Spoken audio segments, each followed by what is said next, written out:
Hello dear student, मैं Vimal Agarwal. Welcome to this channel. ये आज का वीडियो एक इन्फॉर्मेटिव वीडियो रहने वाला है। जैसे कि आप सब लोगों को पता है, हम इस चैनल के माध्यम से स्टेट और सेंट्रल गवर्नमेंट में निकली हुई फार्मासिस्ट की वैकेंसियों से रिलेटेड वीडियो अपलोड करते रहते हैं। देन अभी उसके साथ साथ हम डिप्लोमा इन फार्मेसी की ऑनलाइन स्टडी पर भी वीडियो अपलोड करेंगे, जिसमें हम D pharma complete course online study कराएंगे। इसमें डी फार्मा फर्स्ट ईयर के साथ साथ डी फार्मा सेकेंड ईयर की भी क्लासेस कंटिन्यू चलेंगी, जिसमें हम सब्जेक्ट वाइज और चैप्टर वाइज यहाँ पर जो स्टडी है उसको कंटिन्यू करेंगे। जैसे कि आप सब लोगों को पता है, किसी भी एग्ज़ाम को देने से पहले हमें उसका सिलेबस जानना बहुत ज़रूरी होता है। कोई भी अगर एग्ज़ाम आप देने जा रहे हैं तो उससे पहले आपको ये पता होना काफ़ी ज़रूरी है कि उस एग्ज़ाम में किस सिलेबस से क्वेश्चंस प्रिपेयर हैं, किस सिलेबस से क्वेश्चन पूछे जाने वाले हैं। क्योंकि किसी भी एग्ज़ाम को देने से पहले हमें उसका सिलेबस जान के उसी पर स्टडी करनी होती है। तो diploma in pharmacy first year as well as second year दोनों का सिलेबस प्रॉपर तरीके से देखेंगे हम कि उनका सब्जेक्ट वाइज सिलेबस क्या है, और सिलेबस के अकॉर्डिंग जो टॉपिक्स दिए हुए हैं जो कि बुक्स में चैप्टर में कन्वर्ट कर दिए जाते हैं, तो उन चैप्टर और उन टॉपिक्स को भी क्लियर करेंगे। बहुत ही इजी और आसान लैंग्वेज में हम ये चीज़ें समझने की कोशिश करेंगे। जैसे कि आप सब लोगों को पता होगा, diploma in pharmacy first year and diploma in pharmacy second year के जो सब्जेक्ट होते हैं, diploma in pharmacy first year में 5 सब्जेक्ट होते हैं, diploma in pharmacy second year में 6 सब्जेक्ट होते हैं। यहाँ पर diploma in pharmacy first year के सब्जेक्ट की अगर बात करें तो उनमें सबसे पहला सब्जेक्ट जो होता है वो फार्मास्यूटिक्स होता है। सेकंड जो सब्जेक्ट है वो फार्माकोग्नोसी है। देन थर्ड जो सब्जेक्ट है वो human anatomy and physiology subject है। फोर्थ जो सब्जेक्ट होता है वो सोशल फार्मेसी है। देन फिफ्थ और लास्ट सब्जेक्ट जो होता है diploma in pharmacy first year का, वो फार्मास्यूटिकल केमिस्ट्री है। तो देन ओवरव्यू हमें बहुत ज़रूरी है पता होना कि ये सब्जेक्ट जो हैं इनमें हमें किससे रिलेटेड इंफॉर्मेटिव या इंफॉर्मेशन दी जाएगी, और इसमें हम क्या चीज़ें देखने वाले हैं, क्या चीज़ें पढ़ने वाले हैं। तो जब आप इन सब्जेक्ट के सिलेबस देखोगे तो बहुत आपको क्लियर हो जाएगा कि इन सब्जेक्ट में हम किन चीज़ों के बारे में पढ़ने वाले हैं या किस तरीके से इनके बारे में हम स्टडी करने वाले हैं। बेसिकली आप डिप्लोमा करने जा रहे हैं फार्मेसी में, तो यहाँ पर फार्मेसी का जो मतलब होता है वो ड्रग्स, औषधि, मीन्स इसका मतलब ये है कि आपको जितने भी सब्जेक्ट होंगे उसमें जितनी भी नॉलेज प्रोवाइड की जाएगी वो सारी की सारी मेडिसिन से ही रिलेटेड रहने वाली है।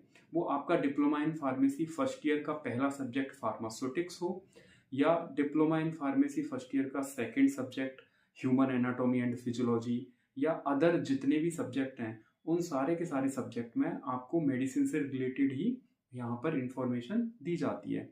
तो ओवरव्यू अगर जानने की कोशिश करें कि जो pharmaceutics diploma in pharmacy first year का सब्जेक्ट होता है उसमें हम किससे रिलेटेड, मतलब ओवरव्यू क्या है उसका, क्या स्टडी करते हैं उसमें।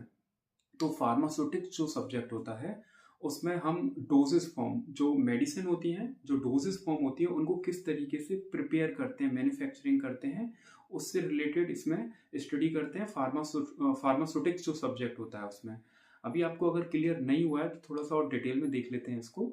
फार्मास्यूटिक्स में डोजेस फॉर्म यानी tablet, capsule, injections, syrup, cream, lotion, ये जितनी भी डोजेस फॉर्म होती हैं जिनको आप एक डोज की फॉर्म में बॉडी के अंदर एडमिनिस्टर्ड करते हैं, इनको किस तरीके से मैन्युफैक्चरिंग करना है, किस तरीके से प्रिपेयर करना है, इस सब्जेक्ट में हम इनसे रिलेटेड पढ़ते हैं। मीन्स फार्मास्यूटिक्स सब्जेक्ट में हम डोजेस फॉर्म को किस तरीके से मैन्युफैक्चरिंग करना है, ये सारी चीज़ों के बारे में हम इसमें पढ़ते हैं।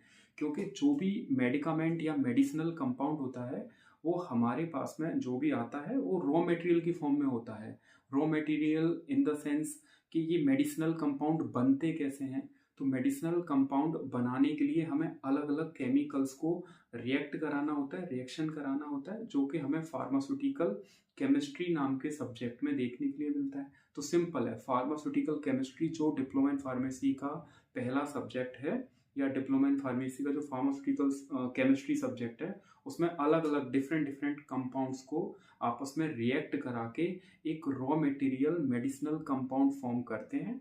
देन वो raw material compound form medicinal chemistry के जरिए हो तो जाता है प्रिपेयर, बट उसको हम डायरेक्ट बॉडी के अंदर एडमिनिस्ट्रेट नहीं कर सकते, क्योंकि वो रॉ मटेरियल की फॉर्म में होता है, या वो लिक्विड फॉर्म में होगा या वो पाउडर फॉर्म में होगा, जो कि बॉडी के अंदर एडमिनिस्ट्रेट करना इम्पॉसिबल है। तो देन अभी क्या करना होता है, अभी उसको हमें डोजेस फॉर्म में कन्वर्ट करना होता है, जिससे हम आसानी से उसको बॉडी के अंदर एडमिनिस्ट्रेट कर पाएँ। तो फार्मास्यूटिक्स सब्जेक्ट में आपको वही डोजेस फॉर्म के बारे में पढ़ना है कि जो रॉ मटेरियल था मेडिसिनल कंपाउंड का, उससे डोजेस फॉर्म को किस तरीके से प्रिपेयर करें। मीन्स कि उस रॉ मटेरियल से टैबलेट अगर बनाना है तो किस तरीके से बनाएंगे, कैप्सूल अगर बनाना है तो किस तरीके से बनाएंगे। ये सारे के सारे डोजेस फॉर्म के बारे में फार्मास्यूटिक्स में आपको स्टडी कराया जाएगा। अगर सेकंड सब्जेक्ट की बात करें जो कि फार्माकोग्नोसी है, फार्माकोग्नोसी जो सब्जेक्ट होता है उसमें आपको क्रूड मेडिसिन से रिलेटेड नॉलेज प्रोवाइड कराई जाती है। जैसे कि नाम से पता चल रहा है, यहाँ पर अगर फार्माकोग्नोसी को हम एक्सप्लेन करें तो फार्मा एंड कोग्नोसी, तो फार्मा का जो मतलब होता है वो मेडिसिन होता है, कोग्नोसी का जो मतलब है वो नॉलेज होता है। यहाँ इस सब्जेक्ट में मेडिसिन से रिलेटेड नॉलेज प्रोवाइड कराई जाती है। बट बेसिकली जो नॉलेज होती है वो किस तरीके से या किस तरीके की मेडिसिन की नॉलेज होती है, ये जानना बहुत ज़रूरी है। तो ये जो मेडिसिन होती है फार्माकोग्नोसी में, जो मेडिसिन पढ़ते हैं, ये मेडिसिन हमको क्रूड मेडिसिन के बारे में इसमें स्टडी करते हैं। क्रूड मेडिसिन मीन्स, इसको बोल सकते हैं, क्रूड मेडिसिन का मतलब होता है कच्ची मेडिसिन या कच्ची दवाइयाँ। अब क्रूड मेडिसिन वह मेडिसिन होती हैं जो कि हमको नेचुरल रिसोर्सेज से प्राप्त होती हैं। जैसे कि एनिमल से प्राप्त होने वाली मेडिसिन को क्रूड मेडिसिन बोल सकते हैं, प्लांट से प्राप्त होने वाली मेडिसिन को क्रूड मेडिसिन बोल सकते हैं, या मिनरल से प्राप्त होने वाली मेडिसिन को भी क्रूड मेडिसिन बोला जाता है। तो फार्माकोग्नोसी सब्जेक्ट में अगर ओवरव्यू बात करें तो इसमें हम स्टडी ऑफ क्रूड मेडिसिन के बारे में हमको इसमें पढ़ना है, कच्ची दवाइयों के बारे में हमें इसमें अध्ययन करना है। अब जैसे एग्जाम्पल भी अगर आपको बता दें हम, जैसे प्लांट से ली हुई मेडिसिन जो रहेगी, जैसे कि नीम की लीफ, अगर नीम की लीफ की बात करें तो एक ऐसी क्रूड मेडिसिन है जो हमको प्लांट से प्राप्त होती है। देन एनिमल से भी बता दें, जैसे कि आपने देखा होगा shark liver oil, shark liver oil, या मार्केट में डिफरेंट डिफरेंट टाइप के मल्टीविटामिन कैप्सूल्स हमें देखने के लिए मिल जाते हैं, जो कि हमें अलग अलग एनिमल के अलग अलग ऑर्गन से कुछ केमिकल एक्सट्रैक्ट या कुछ विटामिन एक्सट्रैक्ट करते हुए हमें वो प्रिपेयर करके मार्केट में वो फॉर्मुलेशन बना के हमें दे दिए जाते हैं। तो सिंपल जो सोर्सेस हुआ वो तो एनिमल ही हुआ, जो विटामिन मिला हमें वो तो एनिमल से ही मिला। तो इस सब्जेक्ट में हमको अलग अलग क्रूड मेडिसिन के बारे में बताया जाएगा, जो कि एक नेचुरल रिसोर्सेज से ये हमें प्राप्त होती हैं। अब अगर नेक्स्ट सब्जेक्ट की बात करें, जैसे कि ह्यूमन एनाटॉमी एंड फिजियोलॉजी, तो जो human anatomy and physiology subject है डी फार्मा फर्स्ट ईयर का, जैसे नाम से पता चल रहा होगा आपको, ह्यूमन का मतलब मनुष्य, एनाटॉमी मतलब उसका स्ट्रक्चर, मनुष्य का स्ट्रक्चर, और फिजियोलॉजी मतलब उसका फंक्शन। तो हमें जो मनुष्य है या जो ह्यूमन है उसका स्ट्रक्चर, ओवरऑल पूरा स्ट्रक्चर के बारे में पढ़ना है, और उसके जो स्ट्रक्चर हैं उसका फंक्शन क्या है उसके बारे में पढ़ना है। अब ओवरऑल स्ट्रक्चर के बारे में पढ़ना है हमें।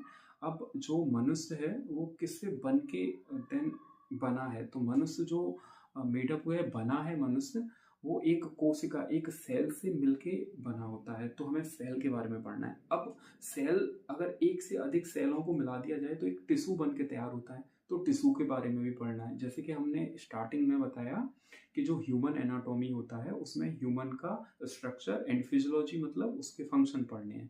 तो यहाँ पर अगर सेल की बात कर रहे हैं हम, तो सेल का एनाटॉमी स्ट्रक्चर दोनों पढ़ने हैं। देन सेल से जब कंबाइंड होते हैं सेल, तो वो टिश्यू बना के तैयार करते हैं। जब टिश्यू प्रिपेयर होता है, तो टिश्यू जब प्रिपेयर होता है, तो अब जैसे कि सब्जेक्ट बता रहा है, तो इसमें टिश्यू का भी ह्यूमन एनाटॉमी एंड फिजियोलॉजी, तो स्ट्रक्चर एंड फिजियोलॉजी दोनों ही पढ़ने होंगे। देन जब टिश्यू को आपस में मर्ज कर दिया जाता है, टिश्यू जब इकट्ठा होता है तो वो मसल्स बना के तैयार करता है, और ये मसल्स बॉडी के अंदर दो टाइप में देखने के लिए मिलती हैं। एक स्केलेटल मसल्स देखने के लिए मिलते हैं और एक स्मूथ मसल देखने के लिए मिलते हैं। जैसे कि आप सब लोगों को पता होगा, हमारे बॉडी के अंदर जितने भी ऑर्गन्स या अंग जो होते हैं वो हमारी स्मूथ मसल से प्रिपेयर करे गए हैं। जैसे कि हमारे लंग्स यानी कि फेफड़े हो गए, हार्ट हो गया, किडनी यानी कि गुर्दे हो गए, ये सारे के सारे ऐसे ऑर्गन्स होते हैं जो स्मूथ मसल से प्रिपेयर किए जाते हैं, बनाए जाते हैं। देन स्केलेटल मसल की बात करें, जो कि हमारा जो स्केलेटल होता है उसको कवर अप जो करती है वो स्केलेटल मसल होती है। देन जब आपस में हम एक से अधिक मसल्स को कंबाइंड कर देते हैं या जोड़ देते हैं तो वो एक ऑर्गन बना के तैयार करती है। जैसे हार्ट बना के तैयार कर दिया, या लंग्स बना के तैयार कर दिए, या गुर्दे मीन्स किडनी बना के तैयार करती। और जब एक से अधिक ऑर्गन्स को हम आपस में जोड़ देते हैं तो वो एक ऑर्गन सिस्टम बना के तैयार करता है। जैसे कि डाइजेस्टिव सिस्टम हो गया, रेस्पिरेटरी सिस्टम हो गया। रेस्पिरेटरी सिस्टम मीन्स श्वसन तंत्र, तो श्वसन तंत्र बन के तैयार होता है। ठीक है, डाइजेस्टिव सिस्टम बन के तैयार होता है, पाचन तंत्र। तो ये सारे के सारे जो तंत्र और सिस्टम है, जब इनको हम कंबाइंड करते हैं, जब इनको जोड़ देते हैं तो एक ह्यूमन बॉडी बन के तैयार होती है। तो इस तरीके से इस सब्जेक्ट में, मीन्स के human anatomy and physiology subject में, इन्हीं सारे के सारे पार्ट्स का हमें एनाटॉमी एंड फिजियोलॉजी पढ़ना है। उनका स्ट्रक्चर पढ़ना है, किस तरीके से वो देखने में हमको दिख रहे हैं और उनका फंक्शन क्या है बॉडी के अंदर, वो क्या वर्क कर रहे हैं। अगर किडनी है तो किडनी का स्ट्रक्चर क्या है, दिखने में किस तरीके से दिखती है, क्या क्या चीज़ें उसमें लगी हुई हैं, और जो सारी चीज़ें लगी हुई हैं या किडनी जो है वो उसका फंक्शन क्या है, करता क्या है वो किडनी। तो इस तरीके से हम ह्यूमन एनाटॉमी एंड फिजियोलॉजी में प्रॉपर स्टडी करते हैं। नेक्स्ट सब्जेक्ट की अगर बात करें, जो कि यहाँ पर फोर्थ सब्जेक्ट रहने वाला है, जो कि है फार्मास्यूटिकल केमिस्ट्री।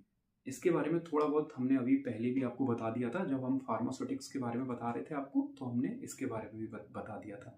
बेसिकली जिस तरीके से नाम से पता चल रहा है, फार्मास्यूटिकल केमिस्ट्री जो सब्जेक्ट होता है, अब इसमें केमिस्ट्री है तो केमिकल्स के बारे में इसमें स्टडी करते हैं। तो अब यहाँ पर फार्मास्यूटिकल केमिस्ट्री है। जैसे कि आप सब लोगों को पता होगा, केमिस्ट्री में तो हम केमिकल्स के बारे में ही स्टडी करते हैं। केमिकल्स, एक से अधिक केमिकल्स को आपस में रिएक्ट करा के कोई थर्ड कंपाउंड या थर्ड केमिकल को प्रिपेयर करते हैं। बट ये जो केमिस्ट्री रहने वाली है, ये मेडिसिनल केमिस्ट्री रहने वाली है। तो इसमें जितने भी कंपाउंड की स्टडी करेंगे, वो सारे के सारे ऐसे कंपाउंड होंगे जो मेडिसिन से रिलेटेड होंगे, या ऐसा बोल सकते हैं एक से अधिक जो कंपाउंड्स होंगे उनको आपस में रिएक्ट करा के जो थर्ड कंपाउंड हम बना रहे होंगे, वो ऐसा कंपाउंड बन के तैयार होगा जिसकी मेडिसिनल एक्टिविटी होगी। तो इसमें जितने भी कंपाउंड के बारे में पढ़ेंगे, वो सारे के सारे मेडिसिनल कंपाउंड होंगे। अब उन कंपाउंड के बारे में हमको क्या क्या स्टडी करनी है, तो यहाँ पर जो कंपाउंड है हमको दो तरीके से पढ़ने होंगे। एक इनऑर्गेनिक कंपाउंड भी पढ़ने हैं हमें अपनी फार्मास्यूटिकल केमिस्ट्री में, और एक ऑर्गेनिक कंपाउंड भी पढ़ने हैं अपनी फार्मास्यूटिकल केमिस्ट्री में। तो इनऑर्गेनिक कंपाउंड, जैसे कि आप सब लोगों को पता होगा, इनऑर्गेनिक कंपाउंड अकार्बनिक कंपाउंड होते हैं, और ऑर्गेनिक कंपाउंड जो होते हैं वो कार्बनिक कंपाउंड होते हैं। डेफिनेशन भी बहुत आसान होती है। जिन कंपाउंड्स के अंदर ज़्यादा अमाउंट में हमको कार्बन देखने के लिए मिलता है, वो ऑर्गेनिक कंपाउंड कहलाते हैं, मीन्स के कार्बनिक कंपाउंड कहलाते हैं। और जिन कंपाउंड के अंदर हमें कार्बन ज़्यादा मात्रा में देखने के लिए नहीं मिलता है, वो अकार्बनिक कंपाउंड कहलाते हैं।